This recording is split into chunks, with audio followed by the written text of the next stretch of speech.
यीशु प्रभु के सामर्थी नाम में हमारे सभी मसीह भाई बहनों को जय मसीह की। सुंदर दिन के लिए हम धन्यवाद देंगे क्योंकि परमेश्वर की ओर से हमें एक बार फिर से अवसर मिला है कि हम परमेश्वर के हाथों में अपने आप को समर्पित करते हुए ये प्रार्थना करें कि प्रभु आपने हमें जिस प्रकार से बीते समय में संभाला है, आज के दिन भी आप हमें संभालें। आप अपने वचन के माध्यम से हमसे बात करें। हम देखेंगे प्रियो, आज का वचन हमसे क्या कहना चाहता है।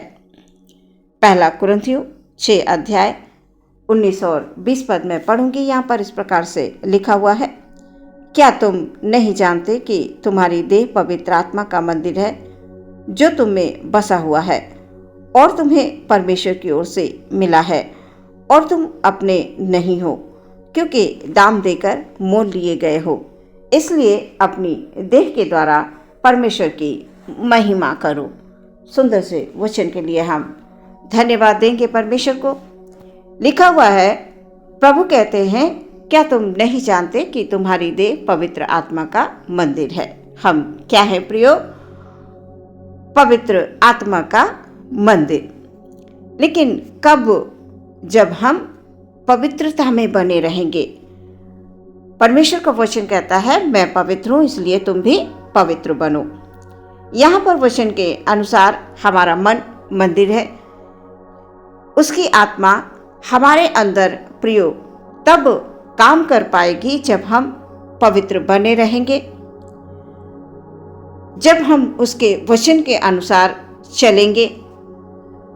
केवल वचन को पढ़ लेने से या वचन को सुन लेने से नहीं प्रियो, हमें वचन को पढ़कर, सुनकर और उसको समझकर परमेश्वर चाहते हैं कि हम उस पर चलें।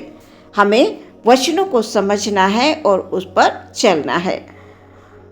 प्रियो, परमेश्वर ये चाहते हैं कि कोई भी व्यक्ति इस संसार में रहते हुए परमेश्वर से अलग ना रहे, वो अंधकार के जीवन में ना चले, क्योंकि अंधकार की शक्तियां मनुष्य के जीवन को विनाश की ओर ले जाती हैं। और परमेश्वर ये कतई नहीं चाहते हैं कि जो वचनों को सुनते हैं, जो वचनों को पढ़ते हैं, समझते हैं और वो व्यर्थ चला जाए। वो सुनकर, पढ़कर, समझकर परमेश्वर के वचनों पर चले, ताकि उनका जीवन परमेश्वर के अनुसार उसके लहू में, यीशु के लहू में सुरक्षित रहे। प्रियो, हमारे मन में किसी भी प्रकार का कोई घमंड, अहंकार नहीं होना चाहिए। हमारे पास आज परमेश्वर का दिया हुआ ही सब कुछ है। जब परमेश्वर अपने मुट्ठी को खोलकर हमें आशीष देते हैं, हमें बरकत देते हैं, तभी हम इस संसार में सही से रह पाते हैं, चैन से रह पाते हैं, शांति से रह पाते हैं। हमारे पास सुख सुविधाएं की जो चीज़ें होती हैं वो परमेश्वर की दी हुई होती हैं। और जब परमेश्वर देता है प्रियो, तो उसमें आनंद की भरपूरी होती है। कई बार लोगों के अंदर बहुत घमंड आ जाता है, सो परमेश्वर की दृष्टि में ये ठीक नहीं है। हमें किस बात पे, हम इन संसारिक चीज़ों पे जो आज हैं कल खत्म हो जाएंगी, हम इस बात पे घमंड करते हैं।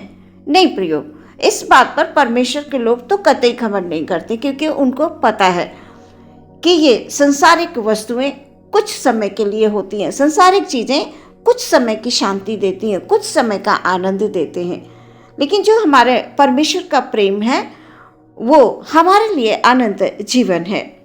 हमें किसी भी प्रकार से जो सांसारिक चीज़ें हैं इनसे घमंड नहीं करना है, इनसे हमें दूर रहना है, घमंड से दूर रहना है, अहंकार से दूर रहना है, गलत बातें मुंह से नहीं बोलनी है, बुरी बातों को मन में नहीं रखना है। अगर गलत विचार आते हैं तो हम तुरंत ये बोलें, प्रभु यीशु मसीह के नाम में इन गलत विचारों का नाश हो, ये हमारे अंदर से दूर हो जाए।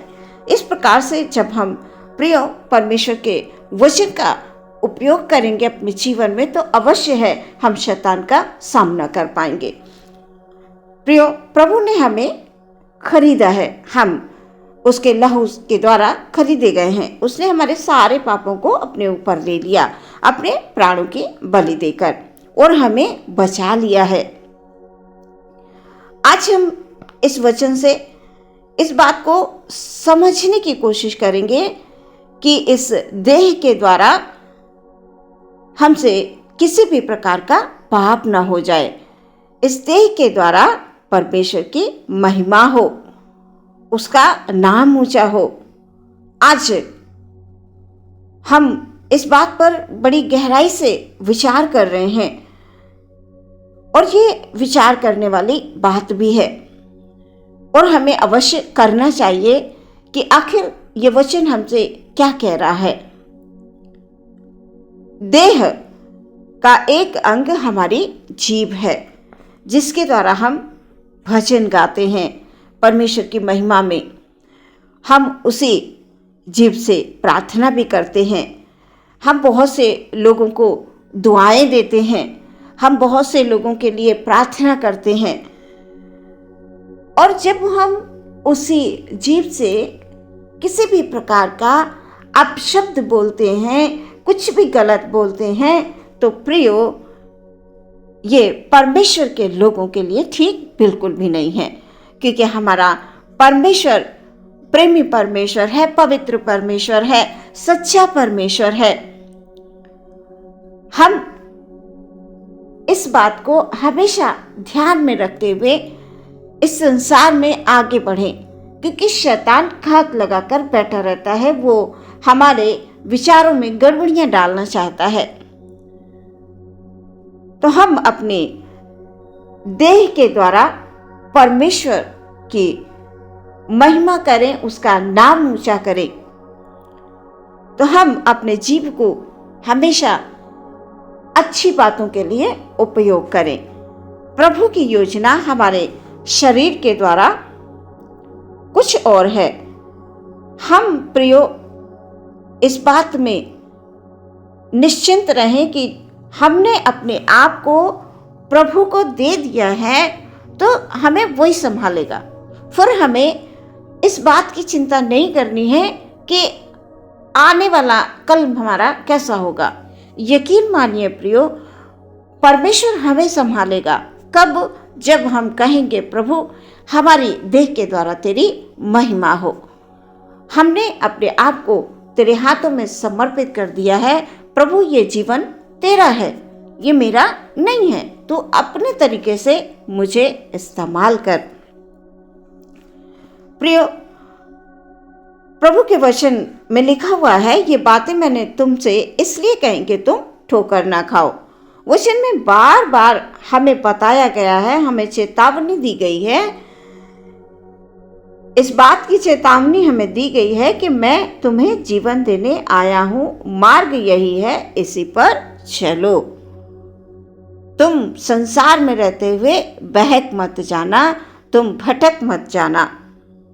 सत्य संसार में कहीं नहीं है। हमारे ठोकर का कारण कोई और, यानी संसार में बहुत कुछ ऐसा है जिसके कारण हम ठोकर खा जाते हैं। सत्य केवल हमारा प्रभु यीशु है। हम उसी के द्वारा पिता को जान सकते हैं, उसी के द्वारा पिता को पहचान सकते हैं। जिसने पुत्र को जान लिया उसने पिता को जान लिया, जिसने पुत्र को पहचान लिया उसने पिता को पहचान लिया। इसलिए हम यीशु मसीह से प्रार्थना करें कि हे प्रभु यीशु मसीह, आपने हमें अपने बेशकीमती लहू से खरीदा है, आप हमारे जीवन में काम करिए। प्रियो, अपने शरीर में, अपने मन में हम अपने यीशु को जगा दें ताकि वो हमारे जीवन में कार्य कर पाए। बेकार की बातों को, बेकार की चिंताओं को, जो इस संसार की बातें हैं जिनका कोई अर्थ नहीं है, ऐसी बातों को हम अपने मन में ना रखें, ऐसी बातों को हम अपने मन में जगा ना दें, क्योंकि इन बातों के द्वारा हमें जीवन और शांति मिलने वाली नहीं है। हमें शांति तभी मिलेगी जब हम परमेश्वर के वचनों का मनन करेंगे और उस पर चलेंगे। सो प्रियो, हमें परमेश्वर के हाथों में अपने आप को देते हुए प्रार्थना करनी है कि प्रभु आप हमें बुद्धि समझ दीजिए, ताकि हम इस संसार में रहते हुए आपके लिए खड़े हो सकें, आपके लिए भले काम कर सकें और आपका नाम हमारे द्वारा लोग जाने, लोग पहचाने और बहुत से लोग जो अंधकार में पड़े हैं वो सत्य को जाने, वो सत्य को पहचाने। प्रियो, शैतान का काम है बिगाड़ना।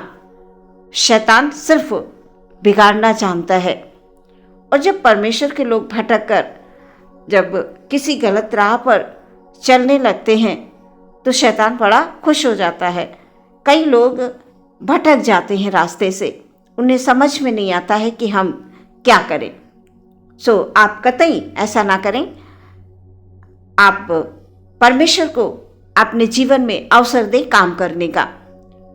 और ऐसा हो नहीं सकता है कि आपने अपने आप को प्रभु के हाथों में दिया है और प्रभु आपके जीवन में कार्य ना करें। बड़े विश्वास के साथ आप परमेश्वर से प्रार्थना करते रहें और एक समय आएगा कि परमेश्वर आपके जीवन में, आपके परिवार में कार्य करेंगे और वो ऐसा कार्य करेंगे प्रियो जो आपके लिए अद्भुत गवाही होगी।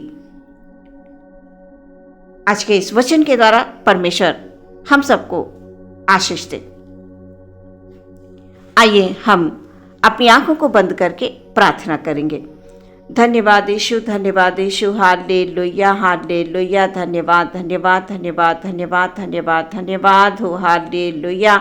अपने सभी भाई बहनों को आपके हाथों में हम समर्पित करते हैं मेरे पिता परमेश्वर। जो लोग इन वचनों को सुनते हैं प्रभु जी, प्रार्थनाओं को सुनते हैं मेरे परमेश्वर, उन पर खुदा तेरी कृपा हो, तेरी दया हो। कोई बीमार है, कोई परेशान है, कोई दुख में है, प्रभु आप बेहतर जानते हैं। खुदा तेरी ओर से उनकी बीमारियां ठीक हों, तेरी ओर से परमेश्वर प्रभु हालेलुया हालेलुया, उनके जीवन में सुख और शांति हो खुदा, क्योंकि तू शांति का राजकुमार है। तू बीमारियों को चंगा करने वाला परमेश्वर है। हालेलुया। प्रभु तूने हमसे इतना प्रेम किया है कि अपने आप को क्रूस पे क्रूसित कर दिया मेरे यीशु मसीह। हालेलुया। हम धन्यवाद देते हैं मेरे परमेश्वर। मैं विनती करती हूँ हालेलुया, आज का वचन हमारे जीवन में कार्य करे, हमारे मन में प्रभु तेरी आत्मा वास करे और हम तेरी आत्मा के द्वारा खुदाबंद जीवन में आगे चले, बढ़ते जाएं प्यारे परमेश्वर। और जब तेरी आत्मा में होकर हम चलेंगे तो प्रभु कदाचित हम ठोकर नहीं खा सकते हैं। इसलिए हम प्रार्थना करते हैं हमारे हर एक भाई पर, हर एक बहन पर परमेश्वर तेरी कृपा हो, तेरी दया हो, उनके घरों पर प्रभु तेरी आशीष हो। खुदा एक एक के हृदय में परमेश्वर तू वास कर मेरे खुदाबंद। हालेलुया। अंधकार की हर एक शक्ति को यीशु मसीह के नाम में दूर होने के लिए हम प्रार्थना करते हैं पिता, प्रार्थना करते हैं हालेलुया। हमारे भाई बहनों के जो भी रोजी रोजगार हैं खुदाबंद, उनके कमाई के जरिए हैं प्यारे परमेश्वर, उन पर अपरंपार तेरी आशीष हो, अपरंपार तेरी बरकत हो पिता। परमेश्वर तेरे वचन के अनुसार हम सब दाम देकर मोल लिए गए हैं, इसलिए प्रभु जी हम सब अपनी देह के द्वारा परमेश्वर के महिमा के लिए हम खड़े हो जाएं, आगे बढ़े मेरे प्यारे परमेश्वर। जो भाई बहन प्रभु तेरी सेवा करते हैं खुदाबंद, तेरे सेवा में वो जगह जगह तेरे सुसमाचार को फैलाते हैं, किसी भी प्रकार के काम को करते हैं पिता, उनकी आप सहायता करें। क्योंकि परमेश्वर प्रभु जब सेवा में हम आगे बढ़ते हैं तो अनेक कठिनाइयां आती हैं और उन कठिनाइयों में तेरे लोग धैर्य रखें प्रभु जी। खुदाबंद बड़े विश्वास के साथ वो आगे बढ़ें और निरंतर परमेश्वर प्रभु उनके जीवन में हालेलुया आशीषें आप देते रहेंगे खुदाबंद, ये हमारा विश्वास है। आदर महिमा सम्मान आपको देते हैं, सब कुछ आपके हाथों में समर्पित करते हैं, अपने हर एक भाई बहन के लिए आशीष मांगते हैं। प्रार्थना यीशु के नाम से मांगते हैं, सुने और ग्रहण करें पिता। आमीन।